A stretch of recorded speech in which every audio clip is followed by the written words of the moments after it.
Est-ce que sucer s'est trompé? On va tenter d'y répondre en vous parlant des films Nosferatu sortis en 1922, 1979 et 2024. Les trois films dont nous allons vous parler sont des adaptations de Dracula de Bram Stoker. Le premier est réalisé par Murnau, le deuxième est réalisé par Werner Herzog et le troisième est réalisé par Robert Eggers. L'histoire suit un agent immobilier qui est envoyé dans les Carpates pour rencontrer un mystérieux noble, le comte Orlok, qui souhaite acheter une maison dans la ville allemande de Wiesburg. Dès son arrivée, il se rend compte que le comte Orlok est une figure sinistre et étrange, avec un comportement inquiétant. Petit point historique, et donc Greg parlait de Dracula de Bram Stoker, qui est en fait à la base de la mythologie de Dracula. Mais le personnage de Dracula a réellement existé au XVe siècle, et c'était quelqu'un qui pouvait ne pas paraître si sympathique que ça, même si ce n'était pas un vampire, car il était surnommé Vlad l'Empaleur. En fait, Vlad Dracula était un gouverneur de la Valachie, qui est une contrée qui est proche des Carpates, proche de la Transylvanie, et il subissait des pressions militaires de la part des Ottomans et commerciales de la part des Saxons, les Allemands. Et en fait, pour réussir à se sortir de ce bourbier, il a réprimé les Ottomans, il a réprimé les Saxons, il a réprimé son propre peuple avec des méthodes qui étaient assez barbares, dont l'empalement. En ce qui concerne le nom de Nosferatu, les origines sont un peu vagues. Apparemment, ce serait lié à la langue roumaine, mais ce serait certainement une déformation du mot. Donc on n'a pas vraiment d'origine exacte sur Nosferatu. Ce serait peut-être en rapport à certaines légendes de l'Europe de l'Est qui entoureraient les démons, ce genre de choses. Ok, je te propose qu'on passe directement à la version de 1922. La version de 1922, c'est le film de Murnau, donc un réalisateur allemand connu pour son style expressionniste qu'on peut voir dans cette version de Nosferatu. L'expressionnisme allemand à l'époque travaillait beaucoup sur le contraste de l'image, donc dans le film il y aura beaucoup de travail sur les ombres, ce genre de choses, qui après sera un peu repris sur les versions suivantes. On est sur un Nosferatu qui est joué par Max Schreck, qui vraiment incarne vraiment ce personnage. À tel point qu'il y avait des rumeurs comme quoi c'était vraiment un vampire, apparemment. Des rumeurs que du coup on retrouvera, et ça on vous en parlera peut-être un petit peu après, sur un autre film qui s'appelle L'ombre du vampire, qui reprenait un peu cette légende autour de Mark Schreck. Donc en plus d'être un film expressionniste, la date fait que le film est muet, et que donc l'ensemble du film en fait est narré notamment par des images, alors soit de livres, soit de lettres, soit voilà, de choses comme ça. Le film également, il faut savoir on peut trouver deux versions. Il y a une version originale qui est en noir et blanc vraiment, et une version qui est colorée. Personnellement, j'ai une préférence pour celle qui est en noir et blanc parce que justement le contraste, les travails de contraste ressortent un peu, mais après la version colorée est aussi plutôt bien puisqu'en plus c'est la version restaurée. Il faut savoir que le film est entre des décors naturels et des décors en studio. Pas mal de décors en studio aussi, justement pour tout ce qui est travail de lumière. Pourquoi Nosferatu et pas Dracula, sachant que ce premier film de Nosferatu est inspiré de l'œuvre Dracula, tout simplement parce que les ayants droit de Bram Stoker ont refusé catégoriquement que ce film porte le nom de Dracula, et donc Murnau a pris le choix non pas de plagier, mais de réadapter librement l'œuvre en changeant les lieux. Notamment, Dracula se situe à Londres, alors que Nosferatu se déroule à Wiesburg, qui est une ville fictive, il me semble, allemande. Et le nom de Dracula a été remplacé par Orlok. Et d'ailleurs, on retrouve donc globalement, on retrouve le roman de Bram Stoker. Il y a juste, il y a pas mal de changements de nom. Mais en fait, dans la continuité, dans les personnages, on retrouve globalement les personnages qu'on a dans le Dracula de Bram Stoker. Donc c'est vraiment une adaptation de Bram Stoker. Et le film n'a failli jamais voir le jour, parce que justement les ayants droit, donc la succession de Bram Stoker, avait exigé la destruction des bandes, et ça n'a pas été le cas, et du coup c'est ce qui nous a permis de le voir. Sur la réalisation du film, par contre, on peut s'appuyer sur Murnau, qui était un grand cinéaste, et qui avait fait déjà qui a fait d'autres œuvres qui sont restées dans l'histoire du cinéma, comme L'Aurore ou Le Dernier des Hommes, que je vous invite à voir. Je suis pas un grand habitué des films muets, mais j'ai vraiment apprécié ce film. Alors j'ai vu la version restaurée, qui a été restaurée avec l'aide notamment de la Cinémathèque française, et j'ai bien aimé l'histoire. C'est l'histoire Si vous avez lu Dracula ou si vous avez vu encore le film de Coppola, vous retrouverez sensiblement la même histoire. Mais le personnage interprété par Max Schreck, donc de Nosferatu, est vraiment mémorable. Et les effets, notamment les effets d'ombre, j'ai trouvé ça super en termes d'ambiance. Et puis le tout appuyé par une musique, je trouve, qui colle vraiment avec l'histoire. Donc j'ai à peu près le même avis. J'aime beaucoup ce classique en fait pour son côté visuel. Ce qui peut un peu déranger, surtout quand vous n'êtes pas habitué à des films de cette époque-là, c'est le surjeu globalement des acteurs, mais c'est l'époque qui voit ça. Après, on a le personnage de Knock qui est extrêmement surjoué, donc celui-là a un peu tendance à me fatiguer dans le film. C'est un peu le gros point noir. Après, on le voit pas tout le temps, donc c'est pas très grave. Mais en effet, ce qui est surtout important à voir dans la version de 22, c'est justement voilà, ce côté expressionniste allemand qui est vraiment très beau, ce travail sur les ombres, ce travail sur les contrastes. Et ce personnage de Nosferatu, qui sera pas toujours comme ça dans les adaptations, mais qui a un côté un peu spectre quand il se déplace, quelque chose de très fantomatique et qui est très intéressant. Et il y a une vraie ambiance, des passages en fait qu'on retrouvera par la suite qui sont assez mythiques, comme le bateau qui traverse les eaux pour arriver jusqu'à Wiesberg, où on sent vraiment qu'il y a toujours, que ce soit à peu près dans les 3 adaptations, il y a un côté posant sur ce bateau qui traverse parce qu'on sait qu'il est dedans. Enfin, voilà, il y a des endroits, des moments qui sont restés parce que il y a des plans qui sont assez marquants, ou comme la femme qui est assise sur la plage en bord de mer avec des croix partout autour d'elle. Enfin, voilà, il y a vraiment des choses qui sont intéressantes visuellement. Greg parlait tout à l'heure de rumeurs tournant autour de Max Schreck, donc qui interprétait Nosferatu. Ces rumeurs étaient que potentiellement Max Schreck était lui-même un vampire. Donc la transition se fait sur le film L'ombre du vampire, qui est sorti en 2000, et dans lequel on suit le tournage donc, du film de Murnau, et donc tous les acteurs qui tournent, dont le personnage de Max Schreck, qui est interprété par Willem Dafoe. Et dans ce film, on comprend petit à petit que l'acteur Max Schreck est peut-être lui-même un vampire. Par rapport à ce film, on va faire très court parce qu'en fait, c'est pas une vraie adaptation. Hein. Ça, c'est un film fait en parallèle.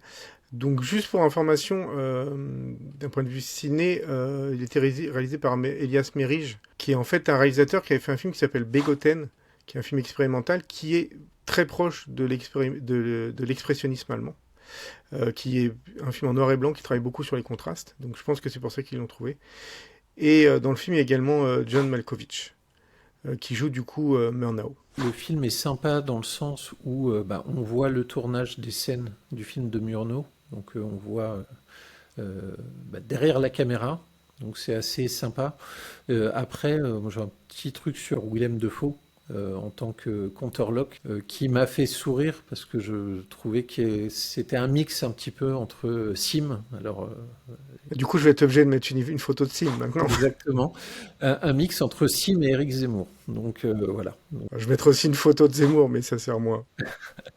Donc certains passages m'ont fait sourire, mais sinon le film est plutôt intéressant, surtout après avoir vu celui de Murnau, parce qu'on retrouve vraiment l'environnement et les histoires un peu de tournage. Le suivant, c'est donc une version de 79 par le réalisateur allemand, encore, Werner Herzog, avec Klaus Kinski dans le rôle de Nosferatu, en tout cas du conte, et Isabelle Adjani qui joue également dedans, et on a également Bruno Ganz. Cette version-là est différente parce que, comme je disais tout à l'heure, sur l'ancien, on était sur des décors un peu naturels, beaucoup en décors fabriqués.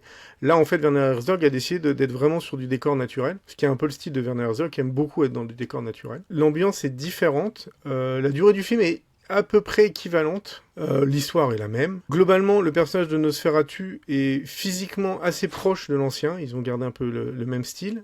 Là, après, comme on n'est pas sur du muet, il y a surtout une scène où ça parle un peu plus entre les 2 personnages principaux masculins, donc avec Nosferatu, où là, il travaille plus. En fait, en tout cas, il développe un peu plus le côté solitude du personnage de Nosferatu. Après, le film est logiquement un petit peu plus bavard que la version de Murnau. Effectivement, c'est très axé sur la solitude, sur le mal-être de Nosferatu. Et après, Moi, ce que j'ai aimé, c'est les parties qui sont un peu plus gothiques, un peu plus sombres. Et c'est vrai que les parties, alors soit tournées en décor naturel de jour, ou soit les parties de jour, sont pas terribles. En fait, honnêtement, les parties de jour sont vraiment très laides. Enfin, moi, je dis carrément, c'est très laid, ça ressemble à un téléfilm romantique des années 80. C'est une image un peu brillante, c'est assez laid. Et d'ailleurs, je suis partagé sur le film. Il y a vraiment des moments que je trouve très sympas, très intéressants. Souvent, comme disait Vianney, les passages de nuit, où il travaille aussi sur les contrastes et tout ça, sur le côté un peu plus gothique. Et d'un autre côté, voilà, il y a des moments de jour qui sont affreux. La musique, parfois, est très très bien. Parfois, elle est horrible. Si vous regardez les 5 premières minutes du film, pour moi, les 5 premières minutes sont horribles, que ce soit visuellement, que ce soit au niveau de la musique et tout, c'est horrible. Donc c'est très mitigé. Je suis très mitigé. Après, Klaus Kinski est plutôt pas mal. Certains disaient qu'il en faisait des tonnes, mais alors, pour avoir vu d'autres choses avec Klaus Kinski, pour une fois, je trouve qu'il en fait pas trop, alors que dans d'autres films, il en fait beaucoup. C'est quand même quelqu'un qui était ingérable. D'ailleurs, petite parenthèse, Werner Herzog était très proche de Klaus Kinski, tellement proche qu'ils ont fait plein de films ensemble et qu'ils ont voulu se tuer mutuellement, faut quand même le savoir, a fait un documentaire sur Klaus Kinski qui est hyper intéressant, donc je vous invite aussi à le regarder, c'est toujours intéressant. Voilà. Après, il y a la présence de Isabelle Adjani qui, pour moi, ne sert pas à grand-chose. Bon, voilà. C'était la jeune femme qui était un peu... qui faisait partie un peu des stars qu'il fallait avoir à l'époque, donc je pense qu'ils ont eu aussi envie de l'avoir elle.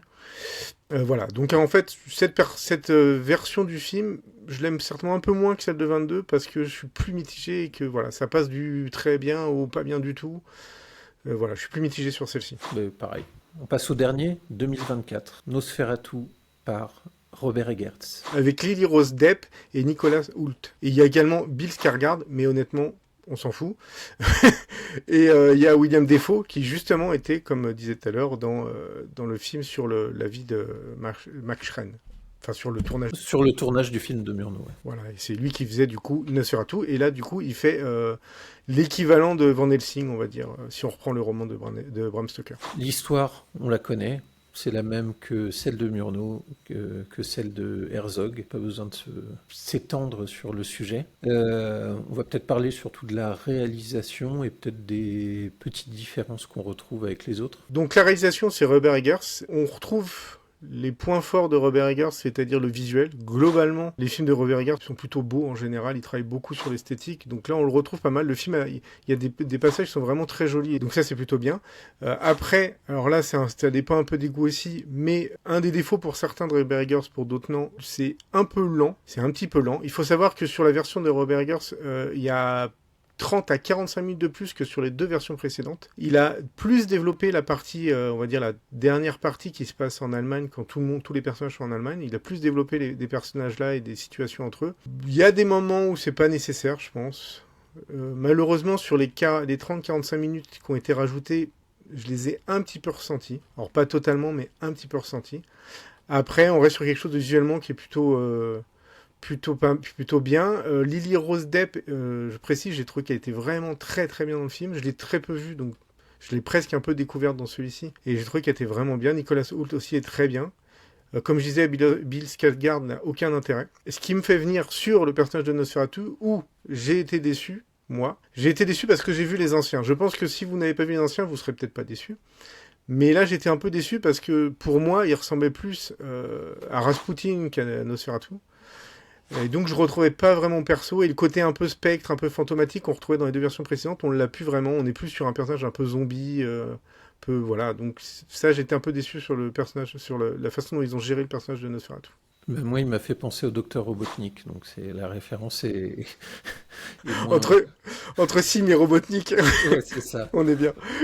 Écoute, t'as tout dit, parce que je te rejoins. Je trouve qu'il est beau. Il a pris du temps sur certains passages du film qui n'étaient pas développés sur les autres films. En fait, il y a quelque chose qui est drôle, si vous regardez juste les scènes d'intro de celui de Werner Herzog et juste la scène d'intro de celui de Robert Eggers, vous allez pratiquement sentir comment les films vont être, en fait. Celui de Werner Herzog, vraiment la scène d'intro, c'est filmé caméra à l'épaule, on est sur des corps momifiés qui, je l'ai pas vérifié, mais à mon avis, sont des vrais corps momifiés.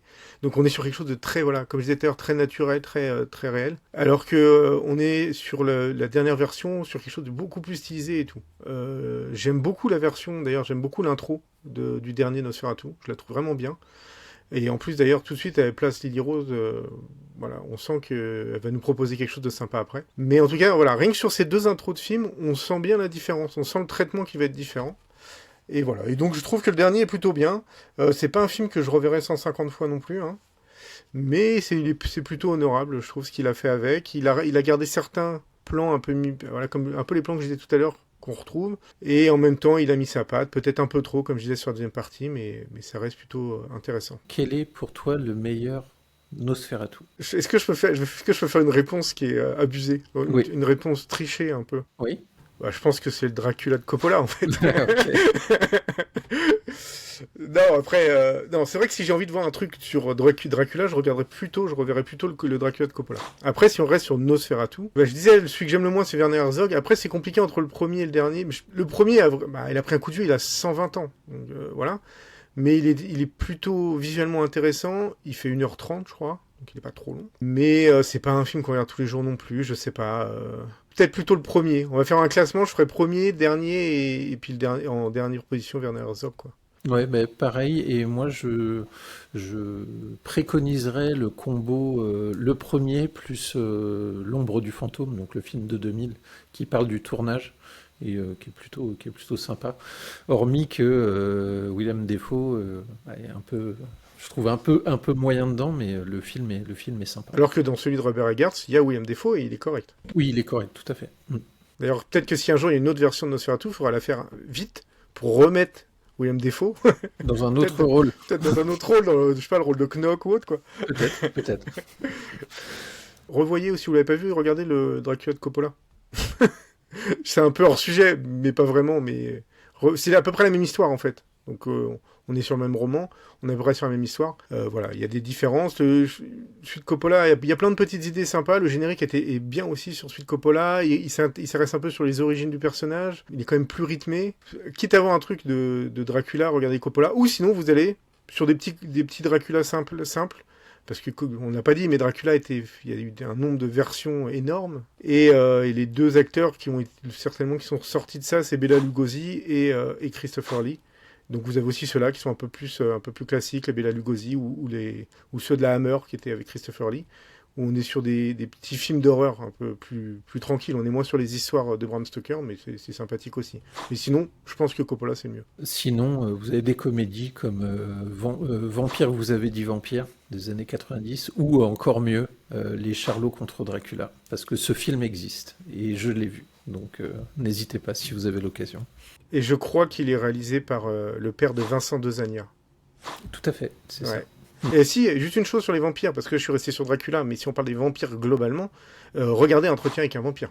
Celui-là est très très bien. C'est vrai. C'est vrai, on aurait pu en parler tout de suite après celui de Coppola. On a réussi à placer Les Charlots et Vampire, vous avez dit Vampire entre les deux, c'est bien. Non, t'as réussi à placer Robotnik, Sim et les Charlots contre Dracula. Eh ben c'est bon, ma mission est terminée. J'ai coché les 3 cases, c'est bon. Dites-nous en commentaire si vous avez vu l'un des 3 Nosferatu ou les 3. Dites-nous ce que vous en avez pensé. Si vous vous intéressez à l'histoire de Vlad Dracula, donc le personnage qui a inspiré Bram Stoker, je vous invite, il y a un lien dans la description, à aller écouter la vidéo, parce que c'est un podcast, de la chaîne Le Moyen-Âge dans tes oreilles, qui est très intéressante. Donc il y a toute l'histoire et qui mériterait d'être adaptée en série. Sinon, likez la vidéo, partagez-la à vos amis et abonnez-vous. Greg, je te dis à bientôt pour la prochaine vidéo. Salut!